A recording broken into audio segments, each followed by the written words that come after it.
Qatar says the deal between Israel and Hamas to release more hostages and prisoners is extended for 2 days. Hamas is on notice. That option for an extension is open. We want to receive another additional 50 hostages beyond tonight on our way to bringing everyone home. Plus, Israel's Deputy Director General for Public Diplomacy. It would be very good to be able to establish a dialogue with young Palestinians. I think that would be extremely useful. And later, Russia unleashes its biggest barrage of drones yet on Ukraine. We'll hear from Kyiv. Today is Monday, November 27th, and this is VOA's Flashpoint Global Crises.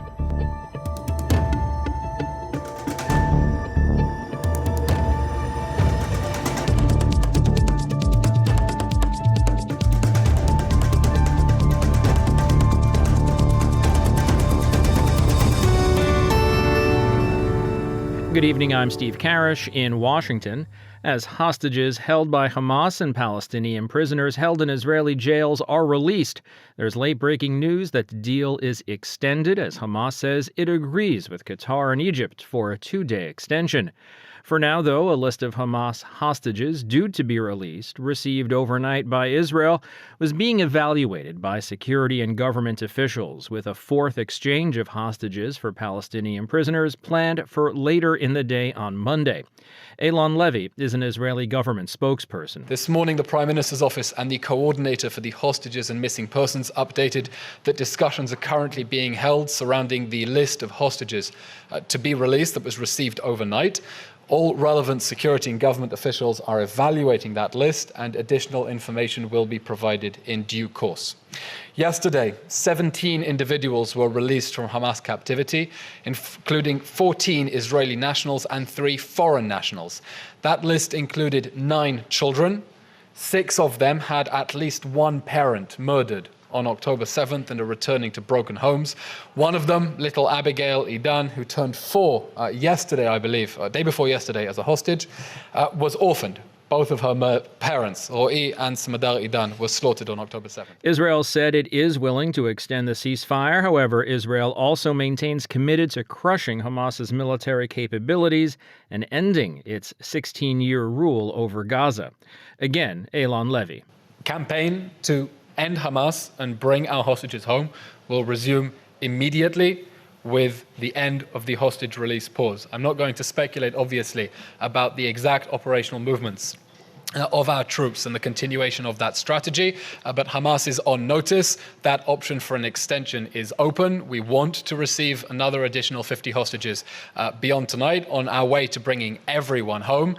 And as soon as that framework expires, Israel will continue with full force towards those 3 objectives: eliminating Hamas, making sure the Gaza Strip can never be a security threat to Israel, and releasing all the hostages. It is, of course, Israel's military pressure that has brought Hamas to bear to agree to release those hostages. We've had it begging for a breather because it's been clobbered over the last month, and that pressure will continue until we get everyone home.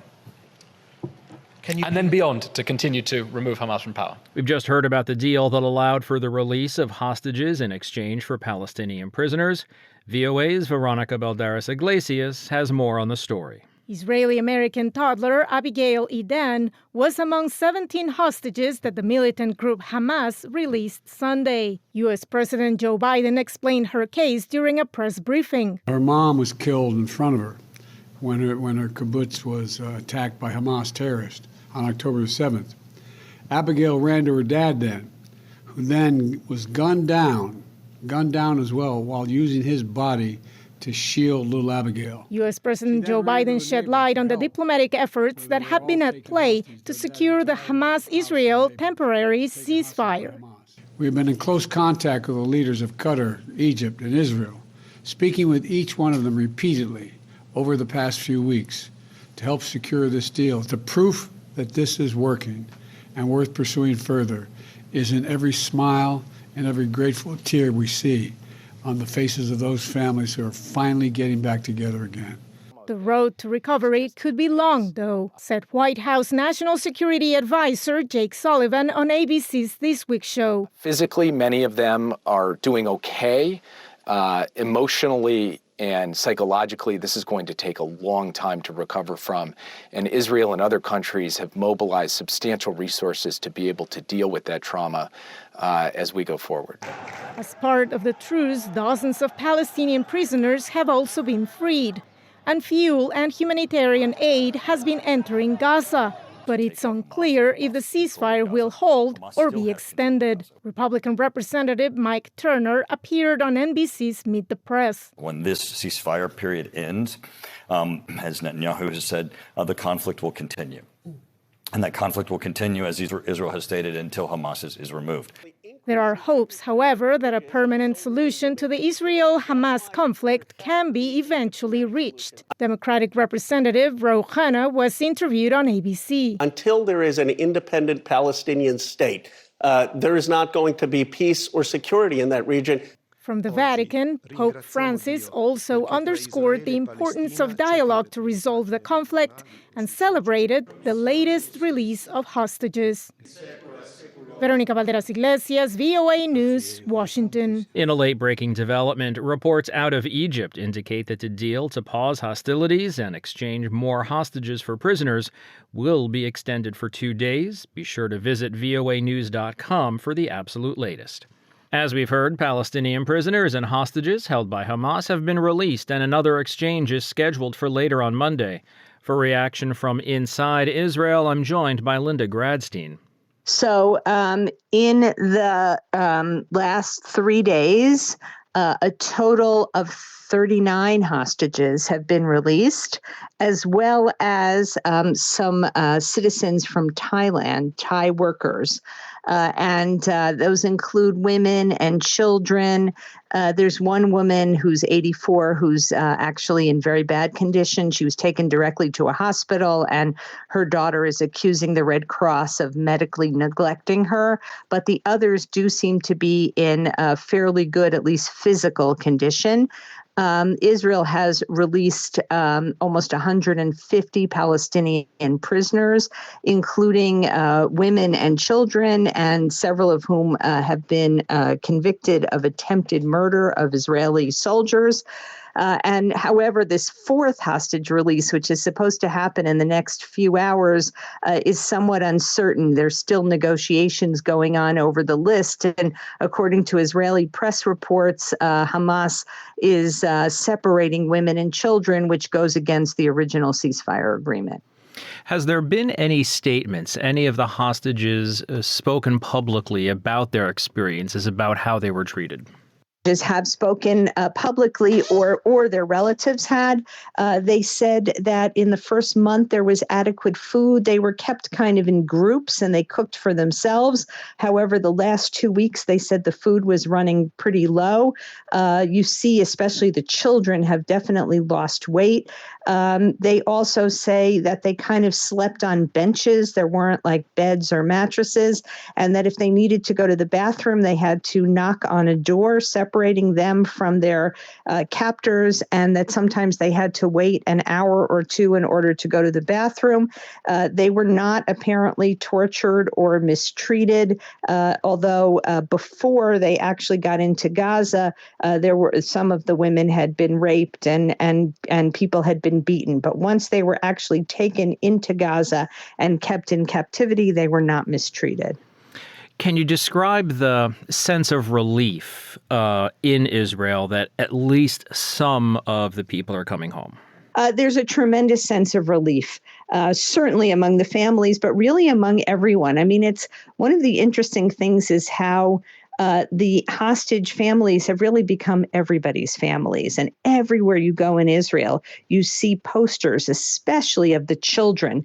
There are 40 children who have been captured. And it's, this sense of, anybody who's a parent, the thought of a child, without their parents. So there's this sense of relief, but there's also this sense of concern. First of all, there are about 10 children that it seems that Hamas doesn't know where they are, that they're being held by some other group.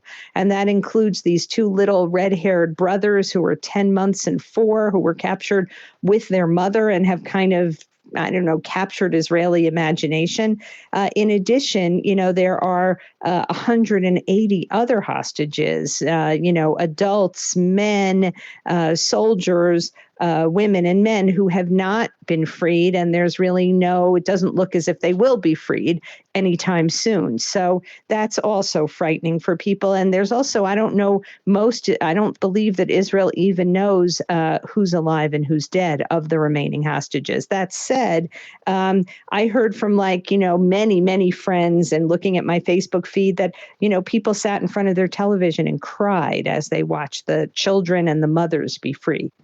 It is a two-way street. Palestinian prisoners were released from jails. Has there been any reaction from Gaza about welcoming the Palestinians home? The Palestinian prisoner issue is a very big issue for Palestinians. The ones that have been released so far have been released to the West Bank and East Jerusalem, not to Gaza. And most of them were either held in administrative detention, meaning without trial, or were convicted of things like throwing stones or things like that. There are several women who were convicted of trying to attack Israeli soldiers.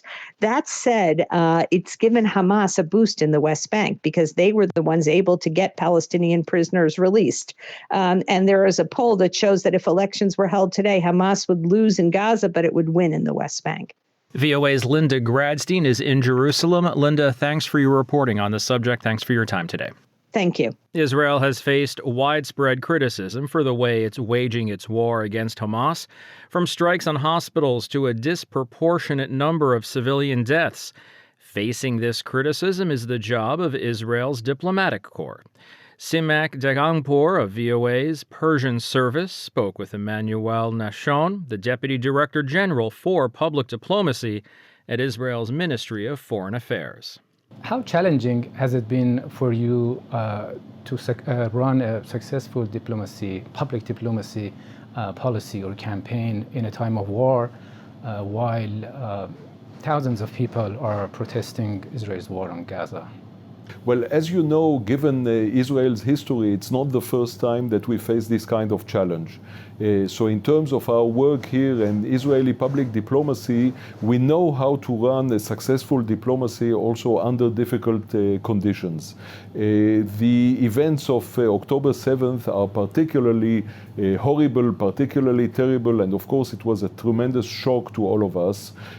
But since this is our profession, then we knew how to overcome very quickly those personal feelings of shock and start working. We are fully aware of the criticism around the world. We follow those demonstrations. And to those demonstrators, I say, you can be wherever you want and demonstrate, but if there is one place in the world in which you cannot demonstrate, it is the Gaza Strip. So if you enjoy your freedoms, enjoy your democratic freedoms, say whatever you want, that's quite all right, knowing that in the Gaza Strip you would not be able to do that. Some people, as you mentioned, in Gaza protested Hamas's actions, especially in the last couple of days and weeks. How hopeful are you that a new generation emerge and will arise after this conflict is over? People, young leaders who will reject Hamas's ideology and also embrace Israel in context of two-state solution? Well, the October 7th is a kind of a game changer, and it could indeed be the opening of a new chapter, which would be a chapter of getting to know each other and negotiations. But it's far too early, because for the moment what we are looking at is a generation of people in Gaza who have been brainwashed from day one, who know only that they have to hate Israel and to kill Israelis. And we have seen those unfortunate results also on October 7th with the massacre of thousands of innocent Israelis. So I would say that maybe in the middle term or long term, it would be very good to be able to establish a dialogue with young Palestinians. I think that would be extremely useful also in terms of peaceful relations here in the region, but we are very, very far from that. What role do you expect China to play as the president of the UN Security Council? Well, with China, what worries us also is the rise of anti-Semitism. For the first time ever, we see anti-Semitic sentiments expressed in China on social media. And this is something that should not exist. And we call upon the Chinese government to make sure that this disappears. So we are a little bit worried. What we see, and I think that it comes as no surprise, is that at the end of the day, the world is divided in two camps: the democratic camp and the anti-democratic camp. And in the democratic camp, you can find the United States, the European countries, Israel, other countries as well around the world. In the anti-democratic camp, we find those very countries that you mentioned, which are of an autocratic nature: Russia, China, Iran, other countries as well. At least if there is, I would say, if there is one small silver lining in this terrible dark cloud of October 7th, it's the fact that it has torn off the masks of the faces of everybody. Now it is clear who is in favor of democracy and freedom and who is in favor of something else. Mr. Ambassador, are you surprised that there have been no large anti-Israeli protests in Iran, despite the fact that the government has been pushing anti-Semitic policies for over 4 decades? Well, we know and we have seen in the last years that there is a big difference to be made between the Iranian people and the Iranian government. The Iranian people, broadly speaking, as far as we can see, is not anti-Israel and is not anti-Semitic. We have followed very closely also the internal protests in Iran in the last couple of years. So we know that there is a growing disagreement between the government and the people. So it would make sense indeed that the people will not adhere to those anti-Semitic policies of the government. That's Emmanuel Nashon, Deputy Director General for Public Diplomacy at Israel's Ministry of Foreign Affairs. He was speaking with VOA's Siamak Derampur. We've reported on this show before about the disturbing rise in anti-Semitism and anti-Arab or anti-Muslim crime, not just in the U.S. but worldwide. This past weekend saw what may be another example. 3 Palestinian Americans were shot as they were walking down the street in the northern New England city of Burlington, Vermont. The AP's Jennifer King has the latest. A suspect is in custody after the Vermont shooting of 3 young men of Palestinian descent. ATF agents arrested 48-year-old Jason Eaton Sunday afternoon at his apartment building near the scene of a shooting on Saturday near the University of Vermont in Burlington. Police Chief John Murad says the 3 victims, all 20-year-old Palestinian-American college students, were speaking some Arabic as they were walking during a holiday visit when a white man with a gun approached them and discharged at least 4 rounds from a pistol without speaking. 2 of the 3 victims were wearing the black and white Palestinian keffiyeh scarves. The chief says in this charged moment, no one can look at this incident and not suspect it may have been a hate-motivated crime. He urged the public not to jump to conclusions. I'm Jennifer King.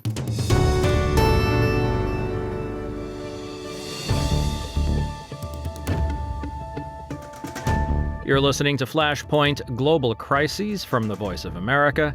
I'm Steve Karish in Washington. An update from Kyiv in just a moment. First, though, a look at the crisis in Ukraine from our Washington newsroom. Russia launched its largest drone strike to date on Ukraine over the weekend. Kyiv said it destroyed all but one of the drones, and falling debris caused several injuries and damaged buildings. A top UN official called for continued solidarity with Ukraine. VOA's Arash Arabasadi reports.